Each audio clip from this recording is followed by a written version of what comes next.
আহারে আমি যখন মাদ্রাসা বন্ধ দিলাম সেদিন ঢাকা সাভার এলাকায় আমার মাহফিল ছিল। মাহফিল শেষ করে আমি রাত্রিবেলায় মাদ্রাসায় এসে ঢুকলাম, তখন 3টা সাড়ে 3টা বাজে। মাদ্রাসায় ঢুকে দেখি সব বাচ্চারা চলে গেছে, ছোট্ট একটা বাচ্চা আমার মাদ্রাসার বাবুর্চির সাথে ঘুমায়। বাবুর্চিরে ডাক দিয়ে উঠাইলাম, কিরে বেটা এই বাচ্চাটা বাড়িতে যায় নাই কেন? বাবুর্চি আবার দিকে তাকায় কান্না করে আর বলে, হুজুর আমি জানি না, আপনি ওরে ঘুম থেকে উঠে জিজ্ঞাসা কর। আমি বাচ্চাটারে ঘুম থেকে উঠেইলাম, কিরে বাবা বল কেন তুই বাড়িতে যাস না? বাচ্চাটা আমার দিকে তাকায় ফেল ফেল করে কাঁদে আর বলে, হুজুর আমি কই যাব হুজুর, আমার তো বাবা না,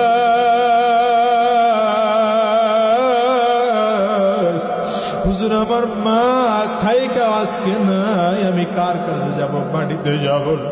আমি বলি বেটা খুলে বল। বলে হুজুর আমার আব্বা অনেক আগে বিদায় হয়ে চলে গেছে।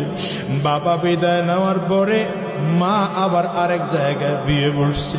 ওই বাড়িতে গেলে আমার নতুন আব্বু আমারে মোটেও আদর করে না, আমারে ধমক দেয়, মার দেয়, আমারে মোটেও আদর করে না, ভালোবাসে না।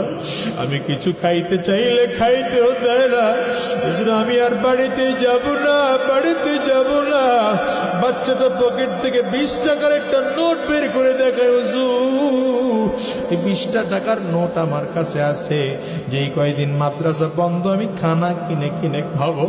আমার বড় মায়া লাগলো, বাচ্চাটারে উঠাইয়া কোলের মধ্যে নিলাম, বললাম বাবারে কে বলছে তোর বাবা নাই? এটা আমার দিকে তাকাইয়া দেখ, আমি তোর বাবা। ছোট আমার দিকে তাকায় কান্না করে আর বলে, হুজুর আমি ভালো করে জানি আপনি আমার হুজুর, আপনি আমার ওস্তাদ, আপনি আমার বাবা না। আরে দুনিয়ার মুসলমান ভালো করে বুঝো, ভালো করে বুঝো। কত মানুষ আছে বাবা হারা, কত মানুষ আছে মা হারা। আরে যুবক আজকের এই মাহফিলটার মধ্যে এমন মানুষ আছেন না নাই? চিল্লায় বল। আমিও তো একজন মাহারা মানুষ। আমি প্রায় বলি, আজকে বলি রে মুসলমান, এই মাহফিলটার মোনাজাত করে দিলে বাসায় যাইবা, হয়তো দরজার মধ্যে টোকা দিবা, তোমার মা দরজা খুলবে। আমি আজাদের ঘরে কিন্তু মানা